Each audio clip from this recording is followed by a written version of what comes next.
ನಾವು ಕರ್ನಾಟಕ ರಾಜ್ಯದಲ್ಲಿನೇ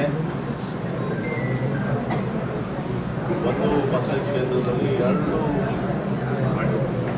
ಆಡಳಿತ ಸೌಧವನ್ನು ಮಾಡಿ ಅಲ್ಲೆಲ್ಲ ಆ ತಾಲೂಕಿಗೆ ಬೇಕಾಗಿರುವಂಥ ಎಲ್ಲ ಮೂಲ ಸೌಕರ್ಯಗಳು ನಾವೇನು ಮೊದಲು ಉಲ್ಲೇಖ ಮಾಡ್ಕೊತಿದ್ವಿ ಅಲ್ಲೆಲ್ಲವನ್ನ ಕೂಡ ನಾವು ಇವತ್ತು ಸೆಲೆಕ್ಟ್ ಮಾಡ್ತೀವಿ. ಅದ್ರ ಪ್ರಯುಕ್ತ ಈಗ ತಾವೆಲ್ಲನೂ ಕೂಡ ಎಡಿಎಲ್ಆರ್ ಆಫೀಸ್ಗೆ, ಸಬ್ ರಿಜಿಸ್ಟರ್ ಆಫೀಸ್ಗೆ, ತಹಶೀಲ್ದಾರ್ ಆಫೀಸ್ಗೆ ಹೋಗ್ಬೇಕಾಗಿತ್ತು ಮತ್ತು ಅಲ್ಲಿ ಬಹಳಷ್ಟು ಒತ್ತಡ ಇರ್ತಿತ್ತು. ಪ್ರಮುಖವಾಗಿ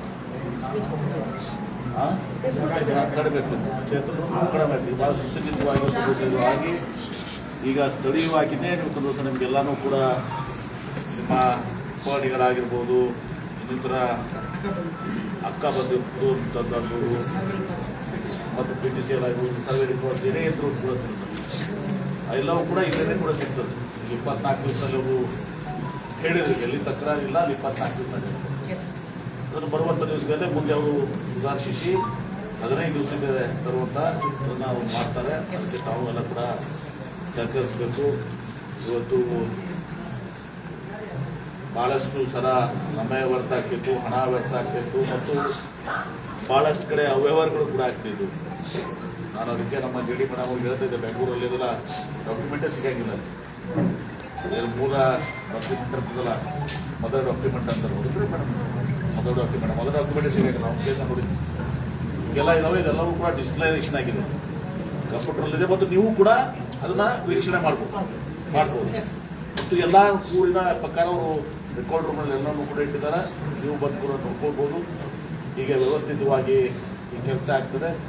ನಿಮ್ಮ ಸಹಕಾರನೂ ಭಾಳ ಇಂಪಾರ್ಟೆಂಟ್ ಅದ. ಎಲ್ಲರಿಗೂ ಕೂಡ ಈಗ ಒಂದಂತಲ್ಲಿ ನೀರಾವರಿ ಆಗಿದೆ.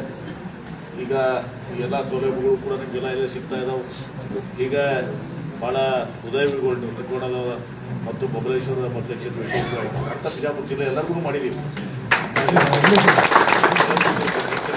ಕೂಡ ನೀರು ಕೊಡುವಂಥ ಕೆಲಸ ಮಾಡಿದ್ದೀವಿ, ಎಲ್ಲರೂ ಕೂಡ ಮಾಡಿದ್ದೀವಿ. ಆಮೇಲೆ ಅನೇಕ ಯೋಜನೆಗಳನ್ನು ಕೂಡ ನಮ್ಮ ಮುಖ್ಯಮಂತ್ರಿಗಳಾದ ಸಿದ್ದರಾಮಯ್ಯ ನೇತೃತ್ವದಲ್ಲಿ ನಾವು ಈ ಗ್ಯಾರಂಟಿಗಳ ಮೂಲಕ ಗೃಹಲಕ್ಷ್ಮಿ ಯೋಜನೆ ಮತ್ತು ಈ ರೀತಿಯ ಯೋಜನೆಗಳನ್ನ ದಿವಸ ನಾವು 5 ಯೋಜನೆ ಹೋಗ್ತಾ ಇದ್ದೀವಿ. ಗ್ಯಾರಂಟಿಗಳ ಮೂಲಕ ಯಾಕೆ ಮಾಡ್ತಾ ಇರೋದು, ಬಡವರಿಗೆ ಅನುಕೂಲ ಆಗಲಿ ಅಂತ ಮಾಡ್ತೀವಿ. ಅನೇಕ ಟೀಕೆ ಬಂದಾವೆ. ಅದಾಗಿದ್ರು ಕೂಡ ನಾವು ಯಾರು ಟೀಕೆ ಟಿಪ್ಪಣಿ ಮಾಡ್ತಾರೆ ಅವರೇ ಅದನ್ನ ಬೇರೆ ಬೇರೆ ರಾಜ್ಯದಲ್ಲಿ ಕಾಪಿ ಮಾಡ್ತಾರೆ. ಹೀಗಾಗಿ ನಾನು ಇಷ್ಟೇ ಹೇಳ್ತೀನಿ, ಸಮಯದ ಅಭಾವ ಇದ್ದರೂ ನಾವು ಭಾಳಷ್ಟು ಕಡೆ ಹೋಗ್ಬೇಕಾಗಿದ್ದರಿಂದ ಪ್ರವಾಸ ಮಾಡ್ಕೋಬೇಕಾಗಿದೆ. ಆಮೇಲೆ ಪ್ರತಿ ಶನಿವಾರ ಇಟ್ಟಾಗ ಒಂದು 2 ದಿವಸ ಎಲ್ಲ ಕಡೆ ಕಾರ್ಯಕ್ರಮಗಳು ಹಮ್ಮಿಕೊಂಡು ಭಾಳಷ್ಟು ಡಿಸ್ಕೌಂಟ್ ಇಷ್ಟ ಇದೆ. ನಾನು ಉದ್ಘಾಟನೆಗಳು ಇದೆಲ್ಲನೂ ಕೂಡ ಆ ಪ್ರಯುಕ್ತ ಒಂದು ದಿವಸ ಸಿಕ್ಕೊಂಡೋದ್ರಿಂದ ನಮ್ಮ ಪ್ರಾರಂಭ ಮಾಡಿದ್ವಿ. ಇಲ್ಲಿ ಆಕಾರ ಬಂದಾಗಲಿ, ಆಕಾರ ಬಂದು ಮತ್ತು ಅದನ್ನು ಆಕಾರ ಬಂದರೂ ಕೂಡ ಈಗ ಡಿಜಿಟಲ್ ಆಗಿರುತ್ತೆ, ಕಂಪ್ಯೂಟರೈಸ್ ಆಗಿದೆ. ಹೀಗಾಗಿ ವ್ಯವಸ್ಥೆ ಸುಧಾರಣೆ ಆಗ್ತದೆ, ಎಲ್ಲರೂ ಕೂಡ ಆಗ್ತಾ ಇದೆ. ಒಳ್ಳೆಯ ಸೇವೆ ನಮ್ಗೆ ಸಿಗ್ತದೆ. ಅದಕ್ಕೆ ನಾವು ಸಹಕಾರ ಮಾಡಬೇಕು ಅಂತೇಳಿ ಎಲ್ಲರಿಗೂ ಕರ್ತವ್ಯದಿಂದ ನಾನು ಪ್ರಾರ್ಥಿಸಿ ಭಾಳ ಸಂತೋಷದಿಂದ ಬಂದು ಈ ಕಾರ್ಯಕ್ರಮದಲ್ಲಿ ಭಾಗವಹಿಸಿದ್ವಿ. ನಾವು ಕೂಡ ಇದರ ಸದುಪಯೋಗ ಕೊಡ್ಕೊಳ್ರಿ. ಸ್ವಲ್ಪ ಶಾಂತ ರೀತಿಯಿಂದ ಸಂವಾದಕ್ಕೆ ವರ್ತಿಸ್ರಿ. ನೀವು ಕೂಡ ಯಾರನ್ನೂ ಕೂಡ ಗೌರವದಿಂದ ಬಂದಂಥ ರೈತರನ್ನಾಗಲಿ ಇದಾಗಲಿ, ಪಾಪ ಅನಕ್ಷರಸ್ಥರಿರ್ತಾರೆ, ತಿಳಿಲಾದಂಥ ಜನ ಇರ್ತಾರೆ, ಅವ್ರ ಜೊತೆ ಸರಿಂದ ಮಾತಾಡಿ ಅವ್ರಿಗೆ ಕುಡಿಸಿ ತಿಳಿಸಿ ಹೇಳಿ ಕೆಲಸ ಮಾಡುವಂಥದ್ದು ನಿಮ್ಮದು ಕೂಡ ಅಧಿಕಾರಿಗಳ ಕೆಲಸನೂ ಕೂಡ ಇದೆ. ಅವ್ರ ಮೇಲೆ ಸಿಟಿ ಬರುವಂಥ ನೀವು ಬೆಳೆಯೋದಾಗಲಿ ಆ ಕೆಲಸವನ್ನ ಕೂಡ ನಾವು ಭಾಳ ಇದರಿಂದ ಮಾಡೋದಂತೆ ತಮಗೂ ಕೂಡ ಸೂಚನೆಯನ್ನು ಕೊಟ್ಟು ಸಂತೋಷದಿಂದ ಈ ಕಾರ್ಯಕ್ರಮದಲ್ಲಿ ಭಾಗವಹಿಸಿದ್ದೀನಿ. ಎಲ್ಲರಿಗೂ ಒಳ್ಳೆಯದಾಗಲಿ ಅಂತೇಳಿ ಹಾರೈಸಿ ನನ್ನ ಮಾತುಗಳಿಗೆ